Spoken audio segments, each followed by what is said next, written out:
The Liverpool Public Library presents Getting Started with Zoom. This is just an introductory video for people who'll be watching or participating in a Zoom meeting. It doesn't talk about anything having to do with actually running the show yourself. We have other resources for that we'll tell you about at the end. Zoom. It's the video conferencing program that everyone's talking about and on these days. And with people doing social distancing, you've probably decided that it's time you got on the Zoom bandwagon, but aren't quite sure how. No problem. That's what this video is about. The first thing you need to know is that Zoom is really easy to use. There's a little setup to do at first, but it's really easy. The second thing you need to know is that you can use Zoom on just about any device. That means any computer, any tablet, and any smartphone. It also means that it doesn't matter whether you have a Windows machine, a Mac, a Chromebook, an Android mobile device, or an Apple mobile device. There's a version of Zoom that'll work for you. The third thing that you need to know is that if you're just watching or participating and not running the show, Zoom is really easy to use. Yes, I know. I said that already, but I figured it bore repeating. So, are you ready to learn? Okay then, let's go. When you first learn how to drive, they don't have separate classes for each type of car. You learn the basics and transfer those skills to whatever other cars you end up driving in the future. It's the same with Zoom. Is this video going to show you exactly how every single version of Zoom works for every device and how it's different from other devices and other versions? No. But it will give you the basics and show you what to look for in general, so that you know it's somewhere in your version. And this part is very important. Don't be afraid to look around and play around and explore. That's how I learned. Okay, so now, are you really ready? Then let's go. In order to use Zoom, you have to download the app to your device. So where do you get the Zoom app from? It depends. If you're on a regular computer, just go to zoom.us/download to get to their download center. In this case, we're looking at the download center on a Mac, but it should look pretty similar on a Windows machine or a Chromebook. Once you're there, click on the download button and follow the instructions they give you. If you're on a mobile device, like an Android tablet or phone, or an iPad or iPhone, go to your device's App Store, the Google Play Store or the App Store, and then download it from there.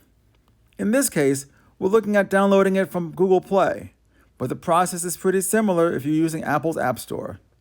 So what's next? Well, remember how easy I said this was to use? Well, unless you're the one hosting the meeting, you don't even need a Zoom account. You just need the app to let you join the meeting. So now, let's talk about joining a meeting. In order to join a Zoom meeting, you need the meeting code and password. This means that you need to be invited. This may seem a bit like a chicken and egg thing, with you wondering how you get invited. It's really quite easy. When you sign up for one of our virtual programs through our website, we'll send you the meeting code and password in an email message. So you tell us you want to participate, and we'll send you the code. Just click or tap on the circled Zoom link, and the Zoom app will automatically open and try to connect you to the meeting. Lots of organizations use the method of sending you an email message with a web link in it.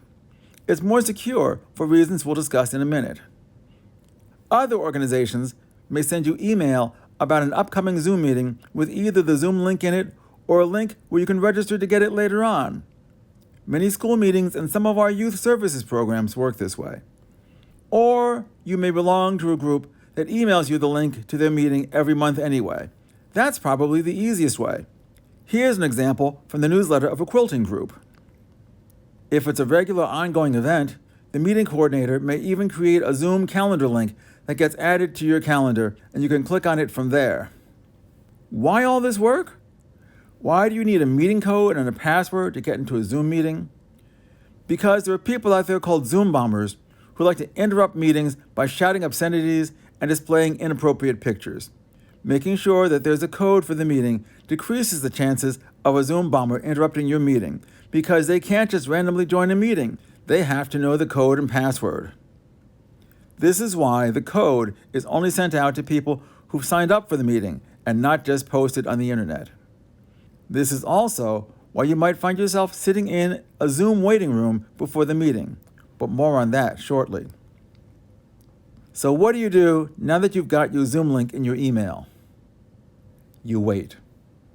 Just because you got the Zoom link doesn't mean that the meeting starts right now. The message probably shows the date and time of the meeting. When you do click or tap on the link, it will ask for permission to open it up in the Zoom app that you've already downloaded to your device. Tell it yes. After it loads the app, it'll ask you if you want to join the meeting using computer audio.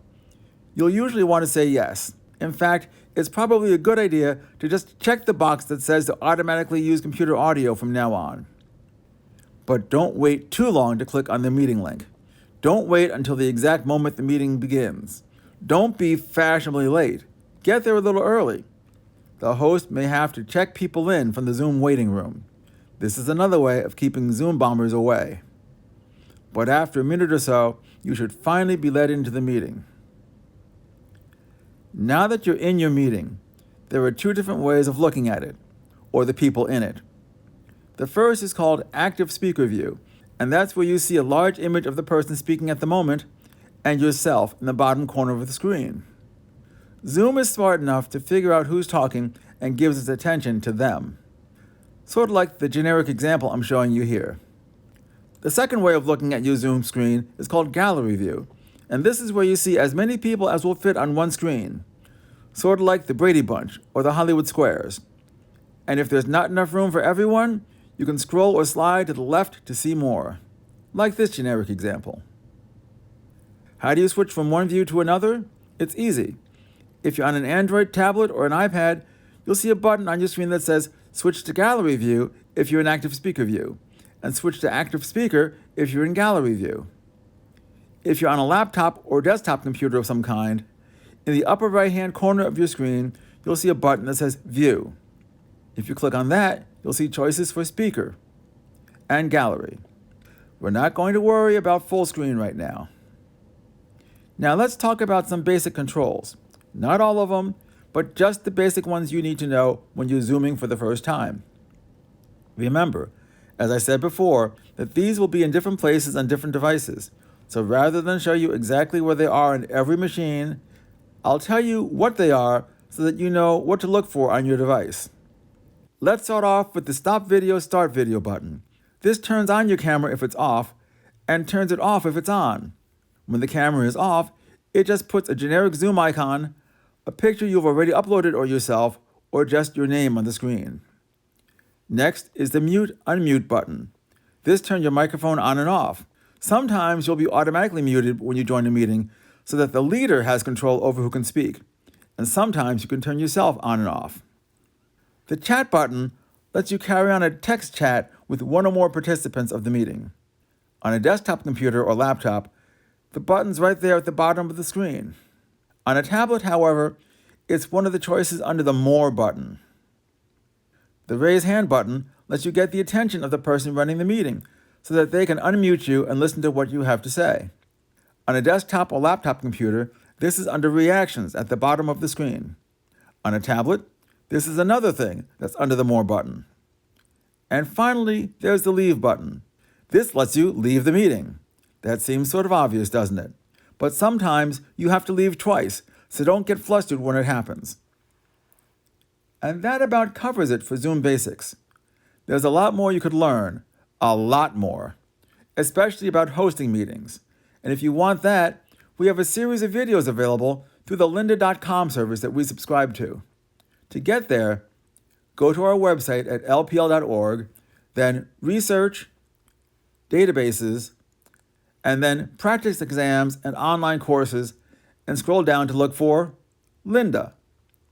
Then once you're in Lynda, search for the word Zoom, and you should be all set. I hope this was helpful.